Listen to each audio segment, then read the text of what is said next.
कहानी है एक गांव की जहां रमेश हाईवे के पास अपना एक ढाबा चलाता था। हाईवे पर होने के कारण वहां बहुत से लोगों का आना जाना होता था। रमेश खुद ही सारे पकवान बनाता था। उसका बनाया खाना लोगों को बहुत पसंद था, जिसकी वजह से वहां पर बहुत से लोग आते थे। उसके ढाबे की खासियत थी नॉनवेज खाना। एक दिन 4 आदमी रमेश के ढाबे पर आए। अरे रमेश भाई, जरा तुम्हारे हाथ की चिकन बिरयानी लेकर आना। जी जी, बस अभी लेकर आता हूँ। मुझे एक फिश करी ला कर दो और भैया मुझे एक चिकन करी ला कर दो। ठीक है, मैं अभी लेकर आता हूँ, मुझे बस 5 मिनट दीजिए। जिसके बाद वो सभी वहाँ से चले जाते हैं और रमेश उनके ऑर्डर की तैयारी करता है और उन्हें सर्व करता है।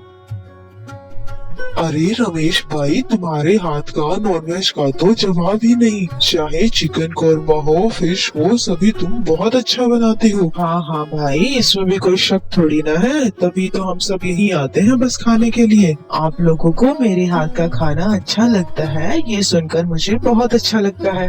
इतना कहकर रमेश वहाँ से चला जाता है और खाना बनाने लगता है।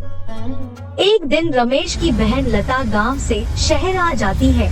उसके साथ उसका 10 साल का बेटा भी था।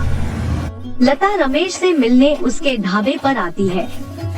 रमेश भैया, अरे लता, तुम इतने दिनों बाद आना हुआ तुम्हारा, और तुम घर क्यों नहीं आई या ढाबे पर क्यों आई हो तुम? भैया आपको तो पता है इनके गुजर जाने के बाद घर के हालात कितने खराब हो गए हैं। यहाँ तक कि अब तो मेरे पास रवि को पढ़ाने के लिए भी पैसे नहीं बचे। यहाँ तक कि घर में खाने को भी लाले पड़ गए हैं। अगर आप मुझे अपने ढाबे पर कुछ काम पर रख ले तो अच्छा होगा। लता, तुम मेरे घर पर रहो ना, फिर तुम्हें किसी ने मना थोड़ी ना किया है। नहीं भैया, मैं अब खुद से कुछ कमाना चाहती हूँ, जिससे कि शुभम को कोई आगे कुछ ना कहे और उसकी पढ़ाई भी अच्छे से हो पाए। ठीक है लता, जैसे तुम्हारी मर्जी, लेकिन यहाँ ढाबे पर तो कोई काम नहीं है। मैं यहाँ ढाबे पर खाना बनाने में आपकी मदद कर दिया करूँगी, झाड़ू पोछा भी कर दूंगी और बचा कुचा जो भी कोई काम होगा बाद में साफ सफाई का वो भी कर दिया करूँगी। ठीक है लता, जैसे तुम्हारी मर्जी, इससे मैं तुम्हें तनख्वाह भी दे पाऊंगा। ठीक है भैया। जिसके बाद लता वहाँ से चली जाती है और अगली सुबह वापस ढाबे पर आती है। वो झाड़ू लगाकर ढाबे की साफ सफाई करती है। तभी वहाँ रमेश आ जाता है और लता को रोटी बनाने के लिए कहता है। लता फटाफट रोटी बनाने लगती है। लता रोटी बना ही रही थी कि तभी वहाँ 2 आदमी आ जाते हैं।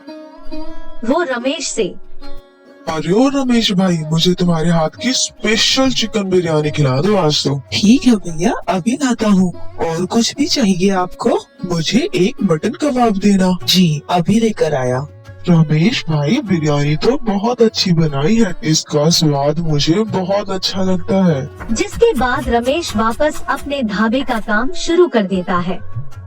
वहीं लता अपने बेटे के साथ ढाबे का सारा काम पूरा करने के बाद शाम को रमेश से कहती है, भैया मैं सोच रही थी कि मैं रवि के साथ यहीं रुक जाऊं, ताकि आपके यहाँ होटल में भी कोई खतरा ना हो और आपकी निगरानी भी हो जाएगी और मुझे आना जाना भी नहीं करना पड़ेगा। ठीक है लता, जैसा तुम्हें ठीक लगे।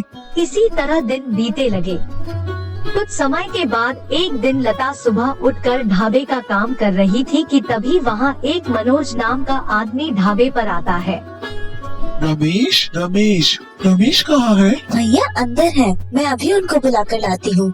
अरे मनोज, तुम आओ ना, इतनी सुबह सुबह कैसे आना हुआ? अरे रमेश भाई, मैं तो सिर्फ यही बताने आया था कि कल से 2-3 दिन के लिए शहर में चिकन और कोई भी नॉनवेज सप्लाई नहीं हो पाएगा। 2 दिन के लिए सब बंद है, इसलिए तुम मेरे भरोसे मत बैठना, यही बताने के लिए आया था मैं। अरे भाई मनोज, मैं 2 दिन तक लोगों को क्या दूंगा? इसका मतलब तो यही है ना कि मुझे 2 दिन के लिए ढाबा बंद करके रखना पड़ेगा। अरे रमेश भाई, मुझे तो बस तुम्हें बताना था, सो बता दिया। इतना कहकर मनोज वहाँ से चला जाता है।